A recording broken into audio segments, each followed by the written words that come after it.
much. Thank you. Have a seat. That's nice of you. I don't know. At rehearsal, I tried it one time, and for some reason, the thing wouldn't release. It's harder than next time you see somebody doing that. That's harder than it looks. It wouldn't release for some reason. The end of the show, I'm going to try it again, though. I'm bound and determined.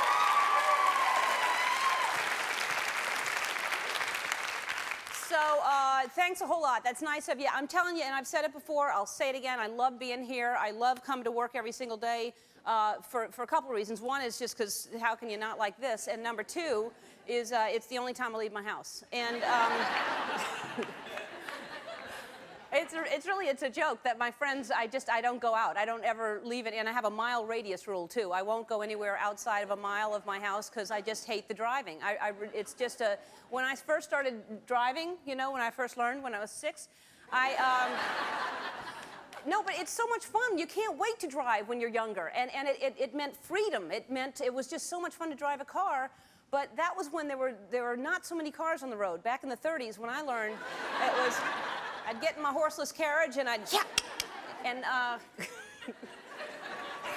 there's too many cars on the road. Am I the only one who, I don't know. It's not just in LA, it's anywhere you go, and it used to be just rush hour, it used to be just traffic. Now, it's anytime you leave. If you're going anywhere, anytime, anywhere, there's cars everywhere. I used to love taking road trips, and now I would rather watch a marathon of Dukes of Hazzard on a Sunday. It's just terrible. The long road trips, let's say you're going someplace 2 hours away. Have you ever noticed that there are a few cars that seem to be going with you? At first you just notice the car, and then you just go, well, that's interesting. And then like, an hour later, they're still here. Are you going to the same place? You have this unspoken relationship that you're starting with them.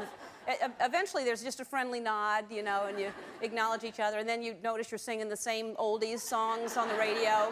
Hang on, Sloopy. Then you don't see them for a while and you worry. Did they exit without saying goodbye? Where'd they go? Did they go to Stuckey's without us? Where did they go? Where's the blue Honda? I don't like the traffic jams because at least there should be a reason for it. The traffic jams, have you ever, you're driving and then just out of nowhere, everyone just stops? How can that happen? How can everyone stop, just completely sudden stop, and then you just go and you're looking for whatever the cause of it, there's nothing. Everyone's just going, what happened that everyone stopped? How?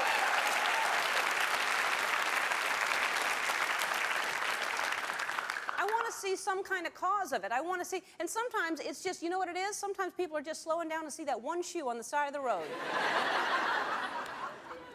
What's happening that there's one shoe all the time? Who's hanging on to the other shoe? You never see that one tossed out later on, like, I don't need this one. This one's still good. It's one of the great mysteries of life, that the one shoe on the side of the road. It's like Stonehenge. Except different. But I feel like the cause of the whole traffic thing, number one, I'm going to go out on a limb and say the problem with the traffic is too many drivers. I'm going to say it. And that's what I think the cause of it is. But it's the bad drivers, really. It's not us. It's the bad drivers.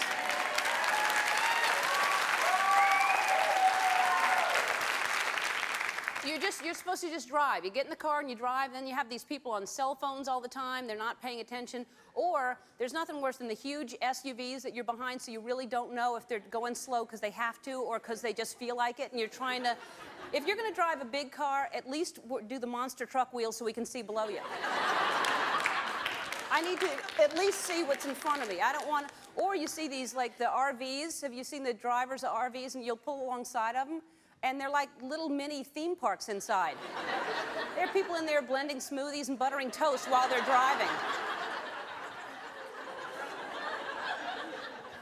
Or the people that the cause of the main traffic problem, I think, the people that drive the suggested speed limit. It is suggested, right? I mean, they don't mean that. Who takes that seriously?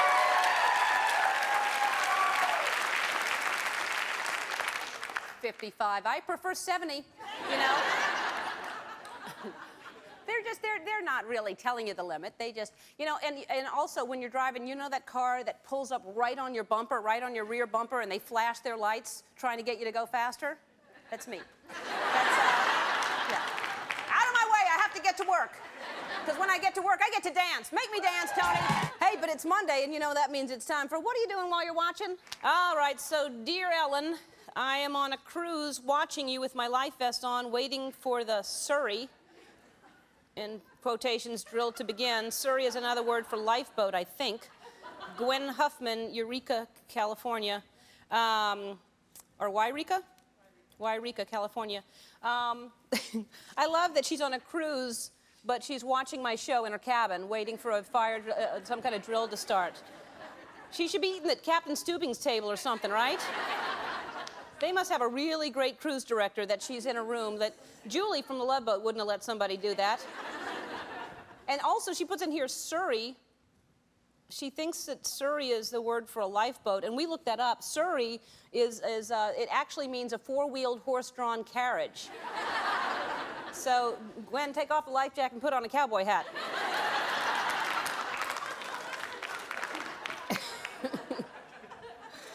Oh, man. All right, so, and then, Flavia Arosti. Flavia Arosti. Isabella Rossellini. Flavia Arosti from Rochester, New York. Hi, Ellen. Here I am trying to walk my baby out. I'm 9 months pregnant, and I can't wait to have my baby. I heard that walking might help, so every day I get on the treadmill, walk while watching your show. Unfortunately, the treadmill is in the basement, and as you can see, the reception is not very good. But trust me, that's you right there on the screen. Sometimes the reception is so bad that it's like listening to a radio show, but I don't give up. That's how much I enjoy your show. P.S. I know you're going to be lost trying to pronounce my name. All right. Flavia Arosti. Well, it looks like in a couple of days you're not going to be able to pronounce your name either. You're going to, once you get that epidural in you, you're not going to know who you are. She's got, look at this, she's got her suitcase all packed and ready to go. She's literally walking until the baby starts to come out there. That's a nice basement, though. There's a pool table over there, if you can see the light fixture, a pool table, and there's a bar. That's probably how she got in this situation in the first place down here.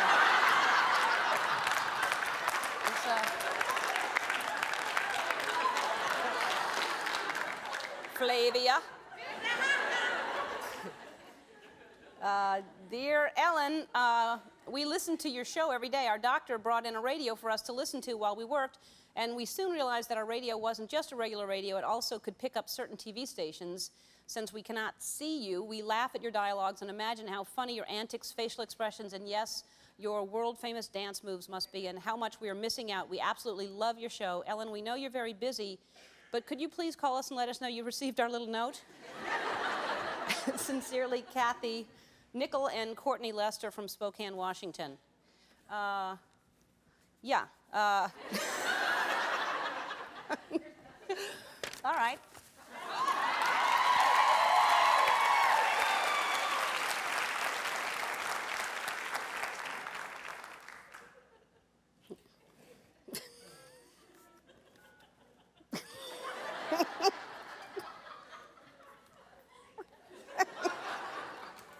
I swear I don't dial like this at home. Somehow I become like, I'm 46. I seem like I'm, hello. Kathy and Courtney, right? Answer Dr. Peterson. Yeah, could you tell Kathy and Courtney I got their note? And your name? Ellen. Well, this is the answering service. Did you want me to leave a message? Yeah. Yeah, I do.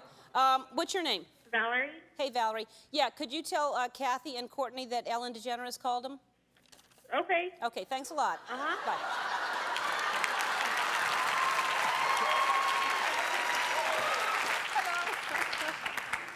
You could be the coolest woman in the world. You just may be the coolest woman in the world. Oh, well, thank you so much. And you have the coolest name, Isabella Rossellini. It's a fun name to. So, ciao, Bella, Isabella. Ciao, Bella Isabella. Yeah, that's all I know. You know, I'm not good at the languages. No? No, not at all. And you live. Where do you live? I live in New York, actually. And you still have this accent. I know. I lived here for 33 years, and I still have the accent. I don't know what happened to me. Yeah. Well, that sounded American just now. What happened really? to me? Yeah. Occasionally, there is an Americanism. Don't you know. Don't you find if you're around people, you would start kind of absorbing, or do you go back a lot? If I am around Italian, I think my accent become thicker in Italian. No, I wish I could. I don't know. It's still a foreign language to me. I know I speak English and I understand all of it, but I can't mimic accents. I don't know. No? I can't, you know, like other actors that can do a Southern accent, a British accent. Yeah. I can't do it. Yeah. Well, this is where it goes. I don't know. I The feel way like speak, I've heard that's you it. speak in films. Have you always done that accent? No, I do foreign accents. Yeah. I don't do American accents. I did a Russian accent, German accent, French accent, Italian, but just basically to give me an opportunity to work in other films and just playing an Italian. and how many languages do you speak?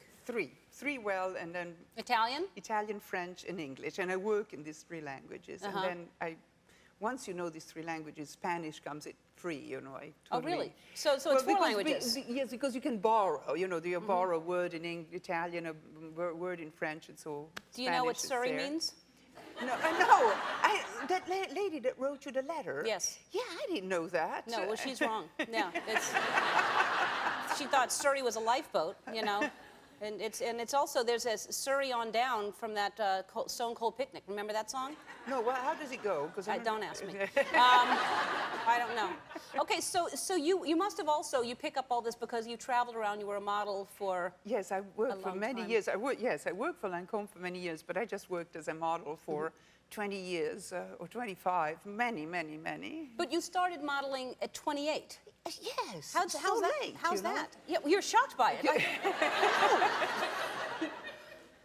They asked me only then, you know, and they didn't ask me how old I was, and so I did all these photos, and then I got all these covers of magazine and big ad campaign, and then somebody said to me, how old are you? And I said, oh, I'm going to be 30. 30? Yeah. 30? You're not allowed to be 30. You're a model. You stop working when you're 26. What do you mean 30? You never told us. Nobody asked me. Well, how old was it? Well, first of all, I think no one has broken this record. You were on 4 consecutive Vogue covers yeah. like Yes. 4 months in a row. Yes, for 4 covers in a year, 3 on a row, September, October, November. Yeah. And so if you were saying you were going to be 30, how old were most models at the time? I think they're now younger than they used to be. Yeah, they're like 12. Now they're 12, 13. It's true. They're 13, 14, 16 maximum, because otherwise they get in trouble with the laws that doesn't allow child labor. So just go make it just by... Right. As soon as they're allowed, bang, that's when they become supermodel. But so you were working with like 17-year-olds when you were 30? Yes, I did. But, you know, they asked me to work, and I loved to work, and I loved photography, so it was a great opportunity to work very closely with photographers. And I started at 28, and then I worked a lot, because then they said, oh, it's not going to last, it's not going to last. They always tell you it's not going to last, so you work so much. 25 years later, exhausted. When is it going to end? And then you did a really great parlay into films, which a lot of models try to do, but don't, and have been in some great films. Yes, And your daughter now is following your footsteps. Yes, she's a model. Now, oh, there she is. You have a photo of my daughter. What is her name? Elettra. We all have strange names. You won't be able to... Elettra? That's right. You see, you could say it. I would feel silly saying that to her, though. Hello. How you doing, Elettra? It's like those newscasters who speak perfectly fine until they say their name. Linda Alvarez. All of a sudden,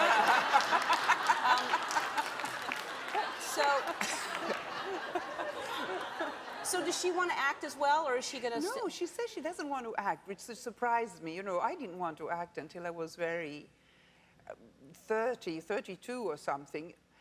Partially it was because my family was so, you know, my mother was Ingrid Bergman, my father was Isabella Rossellini, all very... Yeah. Thank you. Yeah, here's a picture. This is amazing. And you look exactly the same. Here's your mom, Ingrid Bergman. Yeah, there she And is. you look exactly, look at that. It's amazing. Must have been 12 or so there. So what was that like? Did you have any idea how famous your parents No, you sort of understand it as you grow older, but it takes a lot of time. I thought, at the beginning, I thought that you are famous because you're a parent, you're a mom. That makes you famous, you know? So I thought everybody was famous. My daughter, I have to tell you a funny story. My daughter, she was taught in elementary school to, you know, what would happen if you get lost. And so the teacher was teaching them to memorize their address or what would you do? And then they interrogated my daughter and said, okay, Elettra, you're lost at the airport. What would you do? She said, I'll stand under my mother's poster because my posters during the Lancôme campaign were everywhere. And they said, what do you mean? You said, what? She said, well, this poster that you see with mom and dads all over the world is for people, to children. If they get lost, they go underneath the... She didn't understand that we're ads to sell products. that's She thought there were hilarious. photos of mother and fathers for children to have references. That's great. Oh, that's great. That's great. We have to take a commercial. We'll be back right after this. Back with Isabella Rossellini. And that's a clip from the saddest music in the world. And so tell us what this movie is about. Well, this, as you can see from the clip, is a very original film. Yeah. I am a baroness who sells beer, and I understand that if people are sad, they're going to drink more beer, and I'll get richer. So I start a big competition for the saddest music in the world to make people really sad and cash in. I am an amputee. On top of it, I have no legs, but I have crystal legs filled with beer. And I dance with my crystal legs. It's a mad film by Guy Madden, who he sent me some short films that he had done, and visually they were so extraordinary, and he shot them in Winnipeg, which is 40 below zero, a set down of ice. I thought I couldn't just miss the opportunity. It was such a great adventure. Well, it sounds like it, yeah. How can you not shoot in 40 below? I'm there.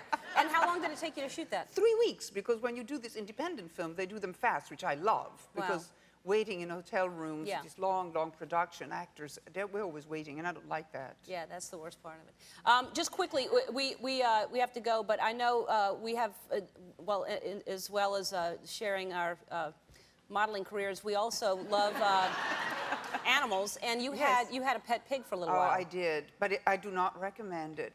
Yeah. Absolutely not. I thought that the pot-bellied pigs were supposed to be really smart. Well, they are smart, but, you know, like a dog wants to please you or wants to live with you, they're completely independent-minded. They keep There's the pig. There is my pig well, when he at was least a baby and he was nice. Then he became huge. He was like a tank. He went through the doors, destroying the door. With his snout, he knew that the refrigerator was full of food. So he would go with the snout, boom, boom. He would lift the refrigerator, sparkle of electricity, bah, bah, bah, blam, he would open the refrigerator. Wow. He would also hump the furniture everywhere. So, not a good pet to have in the house.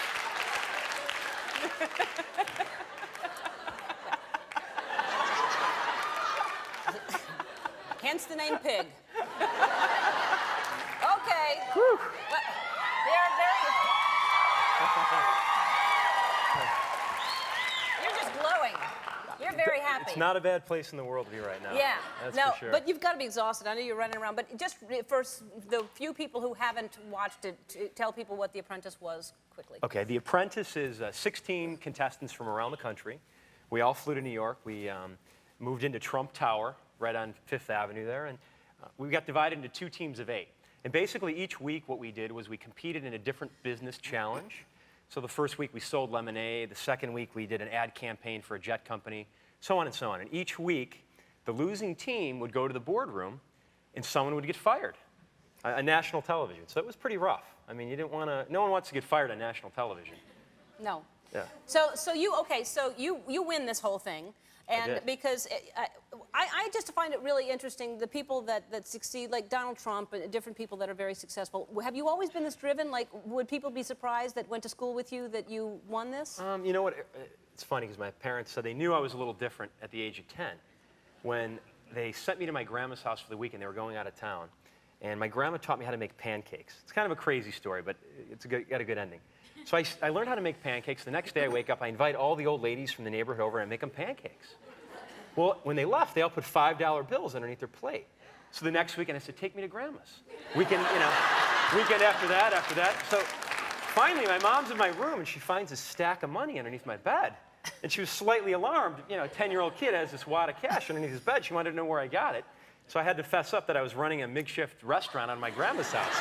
Wow. Yeah. That's great. So Yeah. you realized how to parlay anything into some type of business. It was early on in my life that I had a drive for, you know, business and Yeah. being an entrepreneur. I'm just going to ask you this once. Will you be my apprentice? Absolutely. But instead of his, though. You know, I don't know if I could do that. All right, think about it. All right, I want your advice on something because I believe we have a lawsuit on our hands, and I know you're working with Mr. Trump. But take a look. He's trying to trademark "You're fired." Yes. And he was on the show, and watch what he wasn't even thinking about this until he saw this. Watch this. It's a cardboard box for when you're fired to put your stuff in. That's good. Then we also have, it's a grill, which really makes sense. Then when you make a sandwich and it says you're fired on it right there. This one I think is the best, and it's a cereal called Your Fired-O's. That's a good idea. Isn't that great? I like it. Yeah. Look at that. Look at that. Just dollar signs. That's right. That's all he's thinking right there. He's playing it cool. But then he's now, don't you think he's stealing this idea? Oh, the wheels are turning, Oh, definitely. Yeah. So basically, we thought of it first. I think you should market those products. Yes. Well, The cereal especially. I like the cereal. all right, so you think it's a good idea? I think you're onto something. It's a business. We'll be partners. You're not going to lead us wrong. Astray. No, we're in it. All We're right. together, 50-50. All right, good. Now, I'm not going to ask you about this because who knows? And, Right. But let me ask you this. There's rumor that there's going to be a spinoff of, because you're going to now oversee the entire tower in Chicago, the Trump Tower. Yes. And there's a spinoff supposedly that they're following you while you're trying to do this? I mean, I guess it's really up to, you know, Mark Burnett and Donald Trump in America. If America wants to see it, I don't know. Yeah, I think we do. Okay. I think we do. I think it's a great idea. It's a lot of pressure. I mean, Yeah, it is a whole lot of pressure. I hope I don't build the building crooked. Yeah. You know, that would be... It's already built, isn't it? No. Oh, it's not? No, we're starting from the ground up. Oh. So- Well, no, oh, that's a disaster. Don't let us watch that. Don't. I've tried to build a porch. Wow. Great in that movie. Oh, I felt like, I haven't seen myself in that movie in so long. I probably flipped my wire when I tried to climb into the chair. No, we can hear you. Can you hear me all right? Yeah. I sent my Thank you. daughter signed it. It's her book, The Thank Best you, of All Folks. Thank you so much. Carrie Bye-bye. Fisher's book. That's it. That's I made great. her autograph it. And give her this. I'll sign it Oh, later. good, Give her my good, book. good. All right. Great. Bye then. All right. Get it today while it's hot. Those are the movies. Now that Yeah. was amazing. Everything that you did in those movies, and it was one long shot. There were no cuts. It was just dancing No, and they singing. had, you know, on the boom. See, you all have all these cameras around here, but on those days, they just usually shot with one. But on Singing in the Rain, they shot with two, which is very unusual. But on the boom and the Way in the Sky, there used to be a guy called Busby Berkeley. Mm-hmm. Somewhere there's Busby, how high the boom. They used to tie him on with rope because he'd get so drunk. Really? They tie him onto the boom. Onto the boom because he'd get so smashed, you know. And so he'd fall off all the time. And they weren't filming him, you know. That didn't work out. Wait, he was the boom guy, like holding the mic. He was the choreographer, but he drank a little bit. Yeah. He was famous for that. So you see, he was wear high on the boom like that young man is up there. Do you drink? You okay? I don't know. On Ellen's show, you never know. Yeah. It's a hot show. Yeah.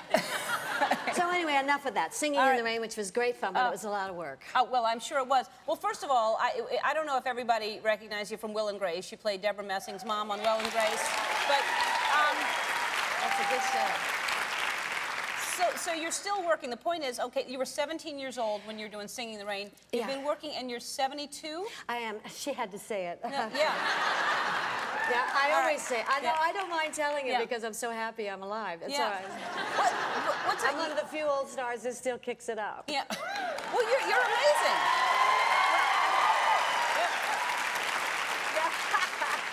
Well, I'm always always on tour, you know. I That's the just thing, came back. okay, you 8 work- weeks I was gone. I was in Florida, and then I was in Phoenix, and then I was in Reno, and then I was in Vegas, and then I came back home to do the Ellen DeGeneres show. Yeah, well, so you're doing the one-woman show? Is that what you're doing? Oh no! Don't Yeah. put it away. Yeah. So. So you're doing a stage show. I keep moving all the time, you know, Uh-huh. because that's the best thing. I love live. I like live shows. Yeah, it's great. The energy from the audience, really. 'Cause that's So you what you sing like. and dance for an hour, or what do you do? Well, I do impressions. I do anybody, I don't know about you can be, or you can be, well, let's see, Catherine Hepburn, I don't know, you know. Wow. Oh, Debbie Reynolds. Oh, you can do, let me see, Barbara Streisand, I can do Barbara, but I wouldn't sing about it, Mommy, I can talk. Wow. If I sing a song, then you'll have to pay a royalty, so I won't sing that. No, I know. That's why I made up the saddest song in the world. Those little girls are so cute, those little girls that do Aren't that they rap. adorable? Oh, just darling. They're going to be on tour soon. All right, wait. We They're have my to- opening act, I didn't tell you. They will be after this. That would be great. Take them on tour with you. I will. All They're right. a little young. And now, just quickly, also, something else we have in common. I love when I have guests on the show that, you know, with the modeling with Rossellini, Isabella, and I. Well, she's and, beautiful. She's beautiful. Oh, you're going to plug the picture that I did? Yeah, because you actually were Miss Burbank. Oh. We shoot here in Burbank, and you were Miss Burbank. Look at you there. 1948. 1948. And you know, Miss Burbank still goes on, and I just was Look at crowned Miss that. Burbank just recently. Yeah. Just recently. We have to take a break. We'll be back right after this. We're back with Debbie Reynolds. All right. Behave yourself. All right, I'm trying to be calm. You wouldn't believe what just happened during the commercial, what she said. All right. So few people can do that. Yeah. So that was a clip from Connie and Carla, and you play It's really yourself cute. in the. Well, they were looking for someone to play Debbie Reynolds, and I was still alive, so. I said, hey, I can do that. I know her very well. You got it. It looks like a good movie. It looks really cute. It's very funny. It's like the old Some Like It Hot, only it's the opposite. The girls play guys and do drag. It was very funny. Yeah, it looks fun. All right, and so what else is going on with you? What else are you doing? Oh, well, I'm going to leave in 3 days. I go to Salt Lake City to do a new movie for Disney called Halloween Town. And, well, I just keep working all the time because I'm afraid it'll all end someday, and then I won't be here to do it. So. Yeah. No, it doesn't seem to be ending at this point. You should. I thought it would. You know, like I thought by now I'd be retired and rich, but I kept marrying idiots.